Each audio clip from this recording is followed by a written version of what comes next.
پچھلے ویک میں ایک بہت بڑی ایک انٹرنیشنل نیوز آپ کہہ لیں کرنٹ افیئر کے طور پہ سامنے آئی ہے، اور وہ ہے امریکہ کے اندر ایک شخص ہے، اس کا نام ڈیوڈ ہے۔ آلموسٹ ان کی عمر 57 ایئرز ہے۔ ان کا ہارٹ جو ہے وہ آلموسٹ ایکسپائری کے قریب تھا، تو ڈاکٹرز جو پچھلے کم از کم 30-35 سال سے تحقیق کر کے ایک رزلٹ پہ پہنچے تھے کہ ہم ہارٹ ٹرانسپلانٹ کر سکتے ہیں کسی انسان کا، انہوں نے وہاں کی اتھارٹیز سے اجازت لی، ایز اے لاسٹ ریزارٹ انہوں نے اجازت دے دی، اور پھر ایک پاکستانی نژاد ڈاکٹر ہیں ڈاکٹر منصور، اس وقت تو خیر امریکہ میں، اور صرف ان کی کنٹریبیوشن نہیں ہے، باقی جتنے لوگ بھی اس ریسرچ میں انوالو ہیں ان کی ٹیم، انہوں نے سکسیسفلی ایک پگ یعنی خنزیر کا جو دل ہے وہ ہیومن باڈی کے اندر ٹرانسپلانٹ کر دیا ہے۔ منوان وہی نہیں ہے، بلکہ اس کے اندر کچھ جینیٹک انہوں نے موڈیفیکیشنز کی ہیں، کیونکہ انسان کا ایک اپنا امیونٹی سسٹم ہے۔ انسان میں آپ اس کے جسم میں کوئی بھی ایسی چیز داخل کریں جو جسم کا حصہ نہیں ہے تو جسم اس کے خلاف لڑتا ہے، ریئیکٹ کرتا ہے۔ یہی وجہ ہے کہ اگر امیونٹی سسٹم انسان کا اسٹرانگ ہو تو کئی بیماریوں کو بغیر دوا کے ہی شکست ہو جاتی ہے، اور اکثر جو وائرل ڈیزیزز ہیں ان کو تو شکست ہی ہمارا جسم دیتا ہے، کیونکہ وائرس کا تو ایسا کوئی علاج نہیں ہے۔ تو وہ انسان کے اندر اینٹی باڈیز پیدا ہوتی ہیں امیونٹی سسٹم کی وجہ سے، وہ اسے شکست دیتی ہیں، اور بالآخر انسان جو ہے وہ ریکور کر جاتا ہے۔ تو اب اگر ایک پگ کا دل نکال کر ایک انسان کے اندر اگر ٹرانسپلانٹ کیا جائے گا تو ظاہر انسان کا جسم تو اسے قبول نہیں کرے گا، تو سیکنڈز کے اندر بندے کی ڈیتھ ہو سکتی ہے۔ اسی چیز کو اوور کم کرنے کے لیے انہوں نے اس کے اندر جینیٹک تبدیلیاں کی، وہ ایک ڈیٹیل ٹاپک ہے، میرے خیال ہے عام لوگوں سے ریلیٹڈ نہیں، ورنہ میں اس کو بھی ڈسکس کر دیتا۔ بہرحال at the end of the day وہ کامیاب ہوئے، انہوں نے اس کا دل ٹرانسپلانٹ کر دیا، خنزیر کا دل لگا کے، اور الحمدللہ ابھی تک تو وہ ٹھیک ہیں۔ ہم انہیں بھی نئی زندگی مبارک کہتے ہیں، اور ان ڈاکٹرز کو بھی کہ جنہوں نے میڈیکل ہسٹری کے اندر ایک اور بینچ مارک قائم کر دیا ہے، ایک مائل سٹون اچیو کیا ہے۔ مستقبل میں یہ ہزاروں لاکھوں لوگوں کی زندگیاں بچانے کا سبب بن سکتا ہے اگر یہ کامیاب ہو جائے انشاءاللہ تعالی۔ یہ بہت بڑی کنٹریبیوشن ہے ہیومینٹی کے لیے۔ اب ہم اس چیز کو اس لیے ڈسکس کر رہے ہیں کہ اس کا تعلق کسی نہ کسی درجے میں ریلیجن کے ساتھ بھی جڑا ہوا ہے، خصوصاً جب خنزیر کا نام آ جائے تو مسلمانوں کے کانوں میں سے ویسے ہی دھواں نکلنا شروع ہو جاتا ہے۔ ہمارے تو پنجاب کے کلچر میں مشہور ہے کہ کسی نے اپنی زبان کے اوپر یہ اگر لفظ بھی جاری کر دیا سور کا یا خنزیر کا تو وہ 40 دن تک زبان پلید رہتی ہے۔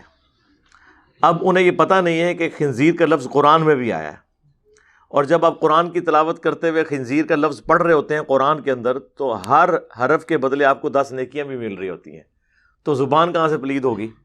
یہ لاجیکلی آپ دیکھیں نا، تو سینسٹیو ایریا ہے، بڑے بڑے بے نمازی ہیں، شرابی ہیں، لیکن وہ فخر سے کہیں گے جی اتنے سال ہم یورپ میں رہے ہیں کبھی خنزیر کا گوشت نہیں کھایا، کدے نماز بھی نہیں پڑھی۔ ہاں، اس سے بڑا جرم جو ہے وہ نماز چھوڑنا تھا۔ تو خنزیر مسلمانوں کے لیے ایک سینسٹیو ایریا ہے۔ اچھا، خنزیر بھی انسانوں کی طرح اومنی ورس ہے، یعنی گوشت خور بھی ہے اور سبزی خور بھی ہے، اور اس کا یہ جو آرگن ہے دل، یہ انسانی دل کے آلموسٹ قریب ہے، سوائے وہ چند ایک جینیٹک چیزوں کے جو انہوں نے اوور کم کی ہیں اوورال۔ اور صرف یہ دل نہیں، اس کے بعد اور کئی آرگنز بھی پگ کے انسان کو لگائے جا سکیں گے اگر یہ چیز انشاءاللہ تعالی کامیاب ہوتی ہے مستقبل کے اندر۔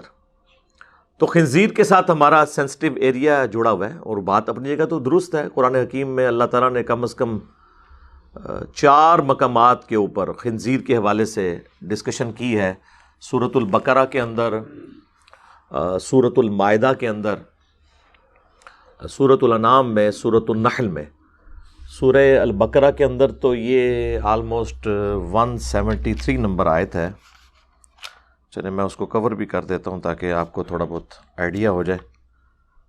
اعوذ باللہ من الشیطان الرجیم، بسم اللہ الرحمن الرحیم. انما حرم علیکم المیتہ، اللہ نے تو صرف حرام کیا ہے تمہارے لیے مردار، یعنی جو چیزیں بیان کی جا رہی ہیں ان کے علاوہ ساری چیزیں جو ہیں وہ حلال ہیں، سوائے وہ چیزوں کے جو کہ ناپاک ہیں خود، جن کو انسانی فطرت جو ہے وہ ناپاک سمجھتی ہے، کیونکہ اس سے پچھلی آیت میں آیا کہ طیبات تمہارے لیے حلال کی گئی ہیں. تو مردار حرام ہوا، والدم، اور بہتا ہوا لہو جو ذبح کے وقت نکلتا ہے وہ آپ لہو استعمال نہیں کر سکتے. ایک بلڈ وہ ہے جو گوشت کے اندر ہوتا ہے، ہڈیوں کے گودے میں، وہ بلڈ کھا سکتے ہیں آپ، وہ حلال ہے. یہ وہ ہے جو ذبح کے وقت نکلے. وَلَحْمَ الْخِنْزِيرِ، اور خنزیر کا گوشت. وَمَا أُهِلَّ بِهِ لِغَيْرِ اللَّهِ، اور ایسا حلال ذبیحہ بھی کہ جس کو ذبح کرتے وقت، یہ لفظ ہے ذبح، زبر کے ساتھ، ذبح لفظ نہیں ہے، ذبح، جسے ذبح کرتے وقت غیر اللہ کا نام لیا گیا ہو، تو یہ چیزیں حرام ہوں گی. لیکن ساتھ ایکسیپشن آ گئی اسی آیت میں، فَمَنِ اضْطُرَّ غَيْرَ بَاغٍ وَلَا عَادٍ، اگر کوئی اضطراری کیٹاسٹرافک کنڈیشن میں چلا جائے، یعنی اس کی مجبوری بن جائے، زندگی موت کی کشمکش بن جائے، غیر باغ ولا عاد، لیکن شرط یہ ہے کہ اس کے اندر بغاوت اور سرکشی نہ پائی جاتی ہو، حد سے وہ بڑھنے والا نہ ہو، ضرورت سے زیادہ استعمال کرنے والا نہ ہو، فلا اثم علیہ، تو اس پہ پھر کچھ گناہ نہیں ہے. ان اللہ غفور الرحیم، بے شک اللہ تعالیٰ بخشنے والا مہربان ہے. تو یہاں پر آ گیا کہ کیٹاسٹرافک کنڈیشن کے اندر آپ حرام چیز کو بھی استعمال کر سکتے ہیں. اس کا کلائمیکس تو سورۃ النحل میں آیا ہے کہ اگر زندگی موت کی کشمکش بن جائے اور کلمہ کفر بھی بکنا پڑ جائے جان بچانے کے لیے، اور دل ایمان پر ٹھکا ہوا ہو، تو اللہ تعالیٰ اس کے اوپر بھی گرفت نہیں فرمائے گا. تو یہاں پر واضح فتویٰ موجود ہے کہ آپ خنزیر کا گوشت زندگی موت کی کشمکش میں استعمال کر سکتے ہیں. تو میرے بھائی، اگر خنزیر کا گوشت ڈائریکٹ کھایا جا سکتا ہے جان بچانے کے لیے، تو اس کا آرگن بھی کسی کی جان بچانے کے لیے یوز کیا جا سکتا ہے. اب یہ اجتہاد کرنے کے لیے امام حنیفہ یا امام شافعی یا امام احمد بن حنبل یا امام مالک رحمہم اللہ اجمعین، ان کو کوئی واٹس ایپ کال کرنے کی ضرورت نہیں ہے، نہ ان کی قبر پہ جا کے کوئی کشف القبور کرنے کی ضرورت ہے کہ حضرت اب آپ بتائیں. انہوں نے کیوں بتانا ہے؟ ہم نے بتانا ہے. ہم آج کے دور کے لوگ ہیں، ان کے دور کے تو یہ پرابلم ہی نہیں ہے. تو یہ واضح قرآن کا فتویٰ موجود ہے. پھر اس سے بھی بڑھ کر جو سب سے اہم چیز ہے، جو ہمارا ترہ امتیاز ہے، جو اللہ تعالیٰ نے سورۃ المائدہ ہی میں آیت نمبر 32 میں فساد فی الارض اور قتل کے بدلے قتل کے کانٹیکسٹ میں فرمایا کہ یہ دو وجوہ ہیں جن کی بنا پر آپ کسی انسان کی جان لے سکتے ہیں، اور اگر ان دو وجوہات کو چھوڑ کر کسی اور وجہ سے کسی نے کسی انسان کی جان لی، یعنی فساد فی الارض کو ختم کرنے کے لیے کسی عادی چور ڈاکو مجرم باغی کو قتل کرنا پڑے، یا قتل کے بدلے قتل، یعنی اس نے کسی کو قتل کیا تھا، اس کے بدلے اسے جوڈیشری سے سزا دی جائے، خود نہیں جوڈیشری سے، تو اللہ تعالیٰ نے اس کانٹیکسٹ میں فرمایا کہ جس نے ایک انسان کو بھی قتل کیا اس نے گویا پوری انسانیت کو قتل کر دیا. اور ساتھ ہی پھر فرمایا وَمَنْ أَحْيَاهَا فَكَأَنَّمَا أَحْيَا النَّاسَ جَمِيعًا، اور جس نے ایک جان کو بچا لیا، اس کی زندگی کو بچا لیا، گویا اس نے پوری انسانیت کو بچا لیا. اچھا، اب آپ نوٹ کریں کہ ایک انسان کی زندگی بچانا پوری انسانیت کو بچانا ہے. اس میں مسلمان، کافر، مشرک، موحد، ہندو، عیسائی، سکھ، اس کی کوئی تفریق نہیں ہے. ایک انسان کی جان کو بچانا پوری انسانیت کی جان کو بچانا ہے. اب یہ ایک یونیورسل ٹروتھ ہے جو قرآن حکیم کے اندر آیا ہے. اس کانٹیکسٹ میں بھی وہ ڈاکٹرز اور ان کی ٹیم پوری انسانیت کے لیے مسیح ہیں جنہوں نے یہ پگ کا دل جو ہے ٹرانسپلانٹ کیا ہے ایک انسان کے جسم کے اندر, پوری انسانیت کو بچایا. اور ظاہر مستقبل میں بھی انسانیت بچے گی اس اعتبار سے کہ اگر یہ ایوالو ہو جاتا ہے انشاءاللہ تعالی تو ہزاروں لاکھوں زندگیاں بچائی جا سکتی ہیں. تو میں تو مبارکباد پیش کروں گا جی, جتنی بھی ان کی پوری ٹیم ہے, اس میں اگر مسلمز ہیں غیر مسلمز ہیں کوئی بھی ہیں, وہ انسانیت کے مسیحا ہیں اور پوری انسانیت کے اوپر ان کا احسان ہے اگر یہ چیز ایوالو ہو جاتی ہے انشاءاللہ تعالی. اب اس پہ جو اسلامک رولنگز ہیں اس میں کچھ حصہ تو میں نے ڈسکس کر لیا قرآن حکیم کے حوالے سے کہ جب سور کا گوشت کھایا جا سکتا ہے جان بچانے کے لیے تو اس کے آرگن کو بھی یوز کیا جا سکتا ہے. اور ایک اور چیز آپ دیکھیں,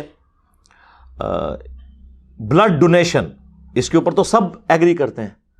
اب جو میں نے آیت تلاوت کی تھی سورۃ البقرہ کی آیت نمبر 173, اس میں اللہ تعالیٰ نے بہتے ہوئے لہو کو بھی حرام قرار دیا تھا, یعنی وہ پینا حرام ہے.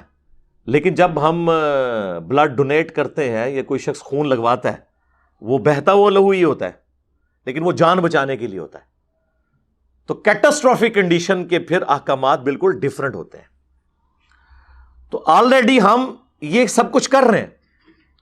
اسی طریقے سے مختلف انسانی اعضاء جو ہے ان کی پیوند کاری ہوتی ہے.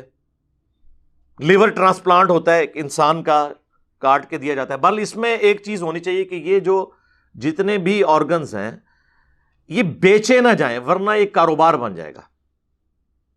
یعنی اگر کوئی شخص کہے جی میں اپنا گردہ جو ہے 1 کروڑ میں بیچتا ہوں کسی امیر آدمی کو, یہ جب کام شروع ہو جائے گا اس کو اسلام کبھی سپورٹ نہیں کرے گا. ہاں, والنٹیئرلی کوئی شخص اپنا گردہ پیش کر دیتا ہے کسی کو, اور عموماً قریبی رشتہ داروں کو ہی لگتا ہے کیونکہ اس میں پھر بلڈ گروپ کا بھی میچ کرنا ضروری ہے. پھر آپ کو پتہ ہے امیونٹی سسٹم ریئیکٹ کر جاتا ہے انسان کا, ہو سکتا ہے وہ لگاتے ہی اس کی ڈیتھ ہو جائے. یہ سب کچھ دیکھا جاتا ہے. اس لیے آپ دیکھیں گے کہ جب بھی یہ ٹرانسپلانٹ کا عمل ہوتا ہے تو وہ انڈر آبزرویشن رکھتے ہیں اس مریض کو, کسی بھی وقت جسم ہی ریئیکٹ کر سکتا ہے.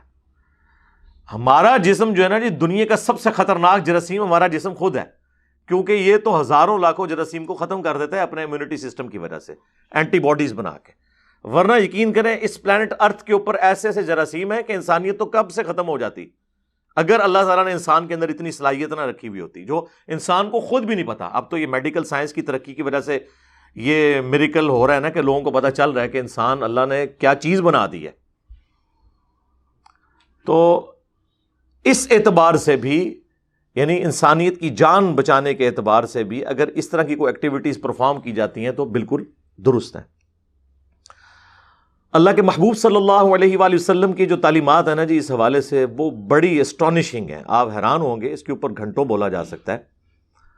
صحیح بخاری اور صحیح مسلم دونوں میں حدیث ہے, اللہ کے محبوب صلی اللہ علیہ وآلہ وسلم نے فرمایا کہ اللہ تعالیٰ نے آسمان سے کوئی ایسی بیماری نازل نہیں کی کہ جس کی شفا بھی نازل نہ کی ہو, اور جب اس بیماری کی دوا اس بیماری کے ساتھ موافقت کر لیتی ہے تو اللہ کے اذن سے شفا ہو جاتی ہے.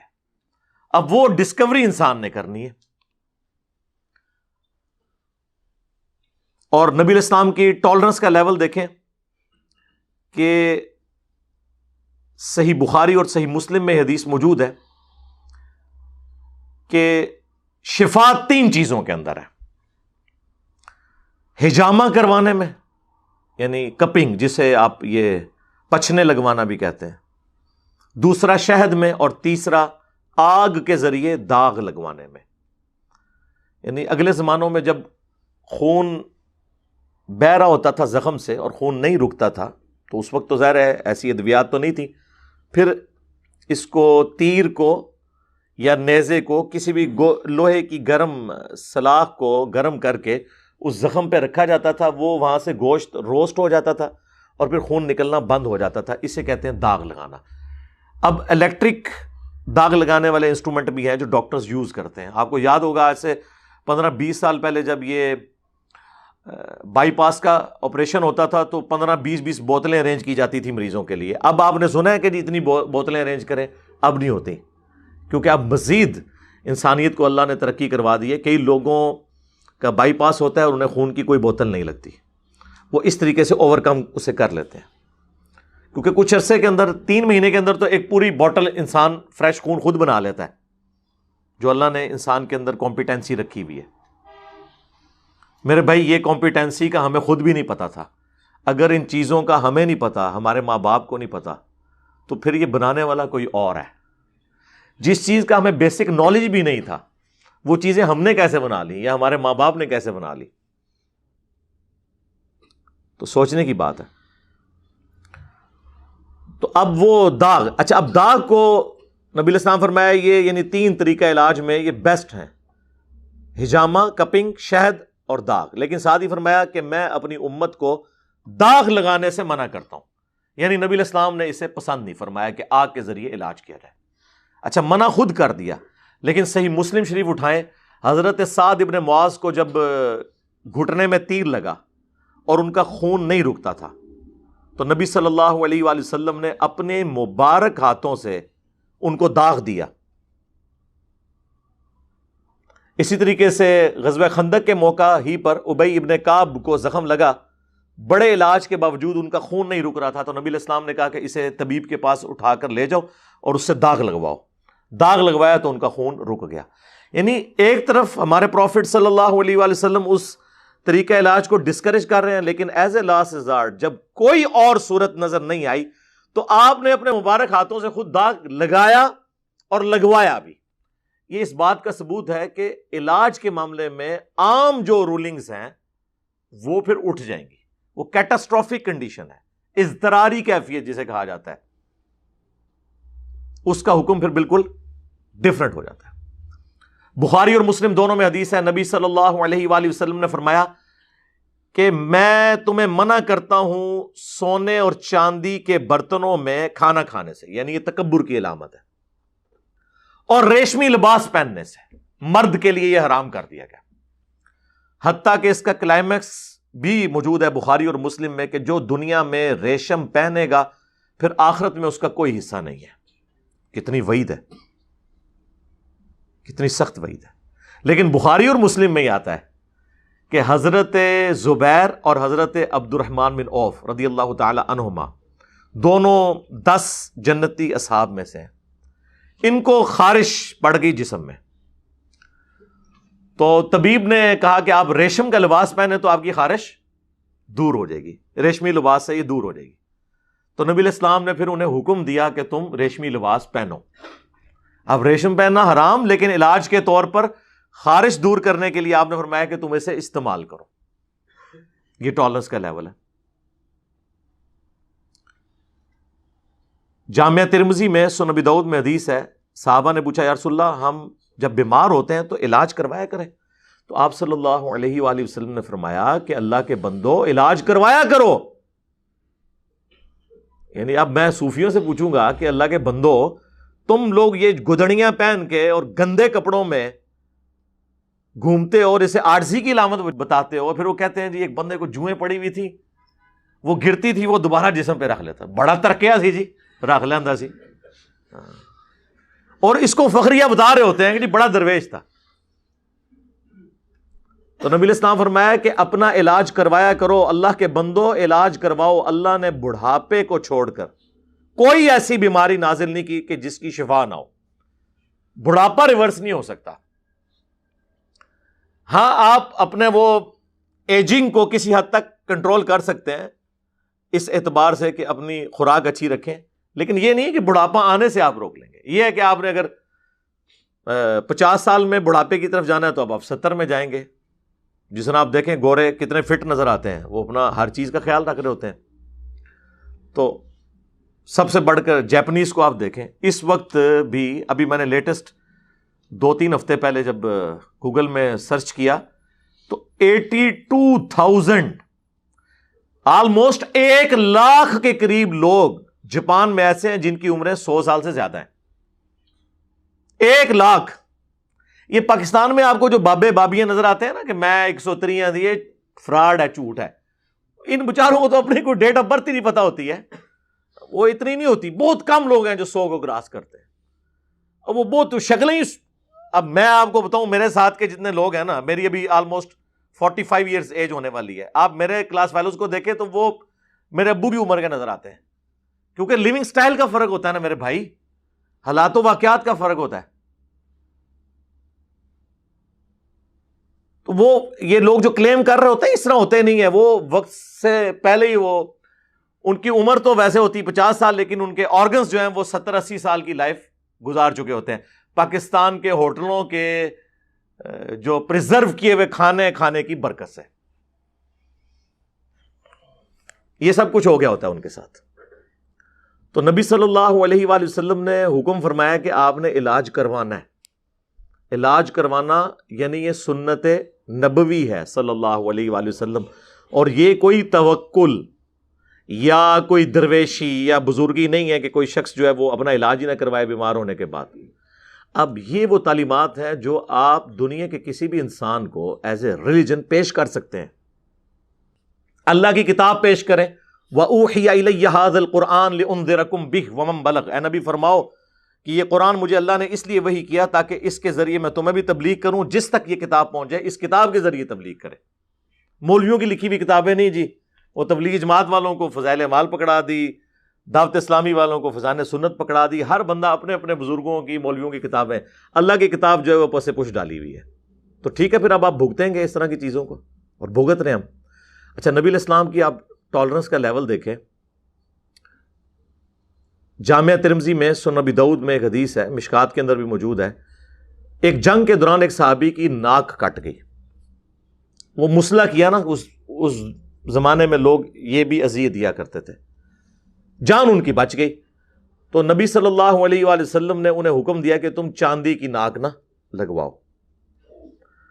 وہ چاندی کی ناک انہوں نے لگوائی, لیکن کچھ دیر بعد اس میں بدبو پڑ گئی. ظاہر ہے چاندی جو ہے وہ ایسا میٹل نہیں ہے کہ جو اتنا سروائیو کر سکے جو آپ کی انوائرمنٹ ہے اس میں. پھر نبی علیہ السلام نے انہیں حکم دیا کہ سونے کی ناک لگاؤ. اب سونا ایک ایسی دھات ہے کہ آپ اس کو 10,000 سال کے لیے بھی سمندر میں بھی پھینک دیں اس کا زنگ نہیں لگے گا. یہ اللہ نے ایک ایسی, ہر جو بھی ایلیمنٹ ہے اللہ نے اس میں ایک ایلیٹ چیز بنائی ہے. جیسے لکڑی میں دیودار کی لکڑی ہے, دیکھ لیں 100 سال سے زیادہ ہو چکا ہے. ابھی بھی کئی علاقوں میں جو ٹرین کی پٹریوں کے سلیپرز ہیں نا, وہ گوروں کے زمانے کے ہیں, وہ دیار کی لکڑی کے ہیں. ہمارے اپنے گھر ابھی جو ہے 60-70 سال پرانا, میں جس گھر میں رہتا ہوں وہ دیار کی چھتیں. اس طریقے سے میٹلز میں سونا ہے. تو نبی علیہ السلام نے حکم دیا کہ سونے کی ناک لگائی جائے. اب کسی نے کہا یا رسول اللہ یہ تو مطلب سونا تو حرام ہے, آپ نے خود ہی فرمایا کیٹاسٹروفک کنڈیشن میں اس طرح کے سارے معاملات کیے جا سکتے ہیں. خیر اس میں اور کئی باتیں جو کی جا سکتی ہیں, لیکن میں اسے to cut the story short, یہ جو کچھ ہوا ہے اسے اپریشیٹ کرنا چاہیے. ابھی ہمارے وہ چند وہ نوجوان مبلغین سامنے آ جائیں گے کہ جی دجالی فتنہ آ گیا جی, پگ ٹرانسپلانٹ کرتے تو انو ہر شے جی دجال نظر آندا ہے. تہاڈی سوچ ہی ہے نہیں جی, کیڑی جتنا دل تے کیڑی جتنی سوچ. جس قوم کی یہ مینٹالٹی ہوگی وہ میڈیکل میں ترقی کرے گی. انہی لوگوں نے اس وقت جو سلطنت عثمانیہ ہے, آٹومان امپائر, اس کو مروائی مولویوں نے تھا. یورپ جو ہے وہ ترقی کر رہا تھا اسلحے کی فیلڈ میں, ان کو مولویوں نے اس چکر میں ڈال دیا کہ جی فلاں توپ کے گولے میں فلاں چیز کی چربی ڈلتی ہے. اور اینڈ تے مولویوں کو جو دعا کراندے رہے کہ جناب دعا کرو جی دشمنوں دی توپاں وچ کیڑے پی جان. انہوں نے نہیں پتا کہ توپ وچ تے کیڑا نہیں پی سکتا. پھر نہیں پیا تو دیکھ لو 3 بر اعظموں میں پھیلی ہوئی آٹومان امپائر تھی مسلمانوں کی, سلطنت عثمانیہ اس طرح فارغ ہوئی ہے. اسی طریقے سے پرنٹنگ پریس کی مخالفت. مجھے بتائیں اب جتنی دنیا کی آبادی ہے, کیا پرنٹنگ پریس کے بغیر آپ قرآن کسی کو دے سکتے ہیں؟ یہ جتنی احادیث کی کتابیں میرے ٹیبل پہ رکھی ہوئی ہیں سب پرنٹنگ پریس کے اوپر ہیں. جو کسی فلانا شریف, فلانا رحمت اللہ علیہ, ٹھیک ہے, ٹمکاڑا نہیں میں کہتا, اچھا انہوں نے نہیں بنائی ہوئی, گوروں نے بنائی ہے. اکثر کہتے ہیں جی بزرگوں کی بڑی خدمات ہے. جی بزرگان نے گورا کی بڑی خدمات ہے کہ انہوں نے ہمیں پرنٹنگ پریس دیا کہ آج ہم اتنی خوبصورت پرنٹنگ میں قرآن اور حدیث کی کتابیں. جاؤ گوروں کے پاؤں جا کے چومو, کہ حضرت آپ کی کیا خدمات ہیں، تو وہاں کیا آپ کو کہیں گے؟ نہیں خدمات تو ہیں لیکن اس کا یہ مطلب تو نہیں ہم ان کے عقیدے بھی مانیں، ان کی رسپیکٹ بھی کریں۔ تو سر تواڈے بزرگاں دے بھی کلمہ پڑھانے دی برکت نال، صرف یہ کام کرنے کی برکت سے ہم ان کے غلط نظریات تو ماننے کے لیے تیار نہیں ہوں گے، کیونکہ بخاری اور مسلم دونوں میں حدیث ہے کہ اللہ چاہے تو کسی فاسق سے بھی دین کا کام لے سکتا ہے۔ بڑی لمبی حدیث ہے کہ ایک شخص جو ہے میدان جنگ میں اس نے کافی کافر قتل کیے، لیکن رسول اللہ نے فرمایا یہ جہنمی ہے۔ صحابہ کہتے ہیں ہمیں تو وسوسہ پیدا ہوا کہ اللہ کے نبی کی بات کہیں جھوٹی نہ ہو جائے، تو ایک صحابی کہتے ہیں میں پیچھے ہو لیا، اینڈ پہ میں نے دیکھا وہ زخموں کی تاب نہ لاتے ہوئے اس نے زمین میں یوں اپنی تلوار کھڑی کر کے اپنے آپ کو اس پہ گرا کے خودکشی کر لی، اور وہیں سے نعرہ لگاتے ہوئے آئے صدق رسول اللہ، رسول اللہ نے سچ کہا تھا۔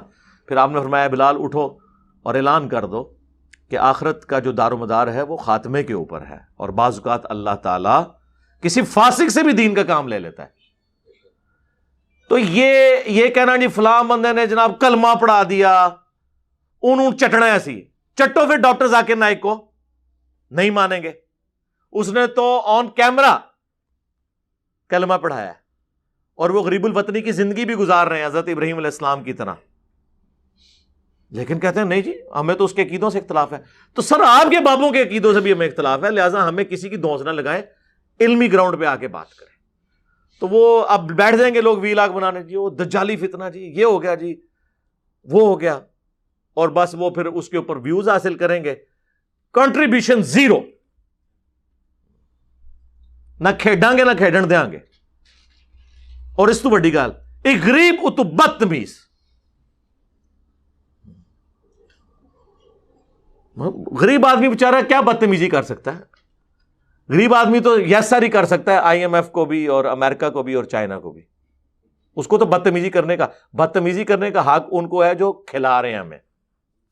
ایک تلخ حقیقت ہے، یعنی میری خواہش نہیں ہے کہ ایسا ہو، لیکن یہ ایک تلخ حقیقت ہے، اسے ماننا پڑے گا۔ جب تک ہم اپنی غلطیوں کو نہیں مانیں گے ہم اس سے مستقبل کے لیے لرن نہیں کریں گے۔ اچھا یہ تو میں نے اس کا وہ اسپیکٹ کور کر دیا۔ اب اس کے ایفیکٹس بعد میں کیا ہو سکتے ہیں، میں نے اس کے اوپر ایک ڈیٹیل ویڈیو کچھ سال پہلے ریکارڈ کروائی تھی کہ انسٹرومنٹ آف انٹلیکٹ برین ہے یا کہ ہارٹ، یعنی جو سوچنے سمجھنے کا انسٹرومنٹ ہے وہ دل ہے یا دماغ۔ اچھا قرآن میں زیادہ تر دل کی طرف اشارہ ملتا ہے، اسی لیے میں عموماً ان آیات کا ترجمہ عقل کر دیتا ہوں، چونکہ ترجمہ کر رہا ہوں تو بالمفہوم ہوگا۔ وَلَا تَقْفُ مَا لَيْسَ لَكَ بِهِ عِلْمٌ، اے انسان کسی چیز کی پیروی اس وقت تک مت کر جب تک کہ اس کے بارے میں ڈیفینیٹ علم نہ حاصل کر لے۔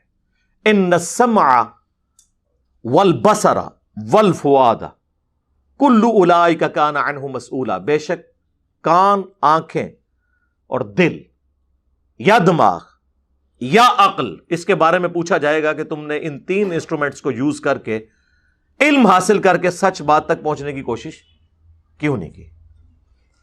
تو قرآن چونکہ لٹریچر کی زبان میں بات کرتا ہے اس لیے عموماً دل کا ہی ذکر آتا ہے۔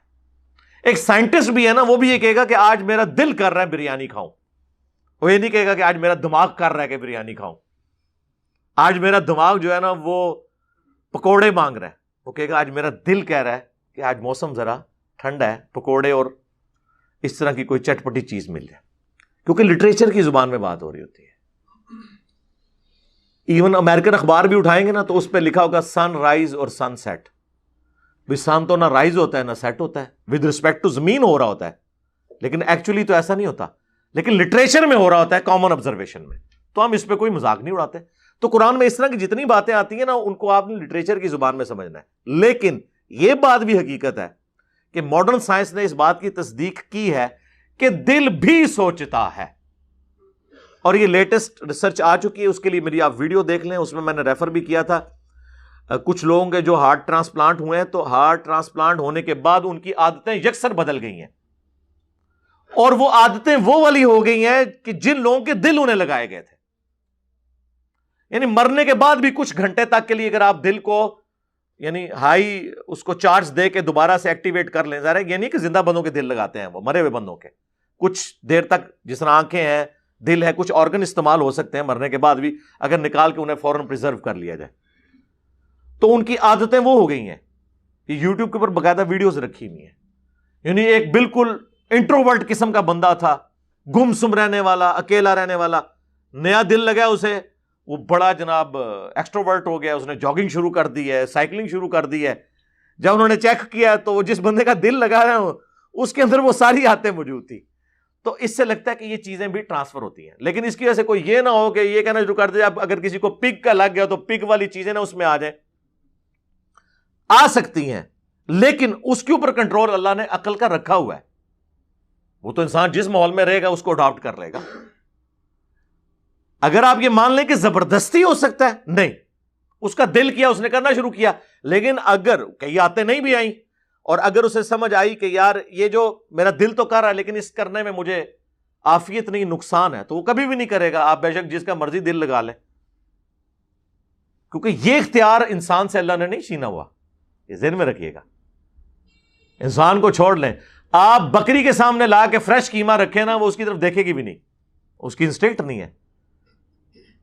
آپ شیر کے سامنے تازہ گھاس اور تازہ سبزیاں کاٹ کے رکھیں خوبصورت سی, وہ دیکھے گا بھی نہیں, اس کی انسٹنکٹ نہیں ہے. اور پھر قرآن حکیم میں انسان تو اشرف المخلوقات, اللہ نے فرمایا انا ہدیناہ السبیل اما شاکرا و اما کفورا. ہم نے ہدایت کا راستہ واضح کر دیا ہے, چاہے تو ہماری شکر گزاری کی روش اختیار کرو, خواہ ناشکری کی. یعنی اللہ نے انسان کو اختیار دیا ہے, اس نے اپنی مرضی سے اپنے رب کو چوز کرنا ہے. اور یہ وہ خوبی ہے جو جبرائیل علیہ السلام کے پاس بھی نہیں ہے. اگر حضرت جبرائیل مجھ سے اپنا ایمان ایکسچینج کرنا چاہے نا, کہ میرا ایمان لے لے اور اپنا دے دے, تو میں کبھی نہیں دوں گا, کیونکہ جبرائیل نے اللہ کی مرضی سے اللہ کو چوز کیا ہے اور میں نے اپنی مرضی سے اللہ کو چوز کیا. یہی وجہ ہے کہ انسان کو جنت ملنے والی ہے کہ اس نے اپنی مرضی سے اپنے رب کو چوز کیا. فرشتوں کے پاس تو کوئی دوسرا راستہ ہی نہیں تھا. اور یہی ہمارا ٹیسٹ ہے کہ ہم نے ہر موقع پہ وہ بولین الجبر ہے 0-1 کہ یہاں پہ کرنا ہے, یہاں پہ نہیں کرنا, اس پہ میرے رب کی مرضی ہے, اس پہ نہیں ہے. جس میں مرضی ہے وہ کروں گا, جس میں مرضی نہیں ہے اس سے رک جاؤں گا. تو وہ ویڈیو بھی ہم انشاءاللہ شیئر کرا دیں گے اس کی ڈسکرپشن کے اندر بھی, اور اس میں کامنٹس میں بھی ڈال کے پن کر دیں گے. وہ والی ویڈیو بھی جو میری والی ویڈیو تھی اور وہ جو ایکسپیرینس والی ویڈیو رکھی ہوئی ہے, وہ انشاءاللہ ہم دونوں ڈال دیں گے تاکہ آپ کو اس حوالے سے جو مزید کوئی انفارمیشن چاہیے تو انشاءاللہ تعالی مل جائے گی. صلو علی محمد وعلی آل محمد, اللہم صلی علی محمد وعلی آل محمد واصحاب محمد اجمعین الی یوم الدین, آمین.